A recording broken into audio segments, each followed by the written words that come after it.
Parents, हा video skip करू नका. फक्त 1 मिनिट द्या, कारण ही माहिती तुमच्या मुलांसाठी खूप महत्त्वाची असू शकते. नमस्कार. आज आपण चांदीपुरा व्हायरसबद्दल जाणून घेणार आहोत. हा व्हायरस नवीन नाही आहे. 1965मध्ये महाराष्ट्रातील नागपूरजवळच्या चांदीपुरा गावात तो प्रथम आढळला आणि म्हणून त्याचं नाव चांदीपुरा व्हायरस पडलं. हा व्हायरस सँड फ्लाय म्हणजे अतिशय छोट्या वाळू माशीपासून पसरतो.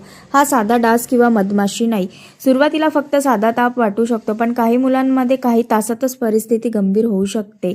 याचे जे सिम्पटम आहे, अचानक जास्त ताप येतो, उलट्या, खूप गुंगी येते, फिट्स येते आणि बेशुद्ध होते. ही लक्षणे दिसली तर डोंट वेट, ताबडतोब जवळच्या हॉस्पिटलमध्ये जा.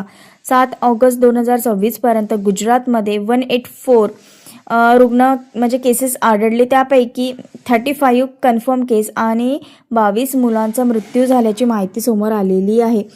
Don't panic, just stay alert. मुलांना पूर्ण बाह्यांचे कपडे घाला, मच्छरदाणी वापरा, घर आणि परिसर स्वच्छ ठेवा.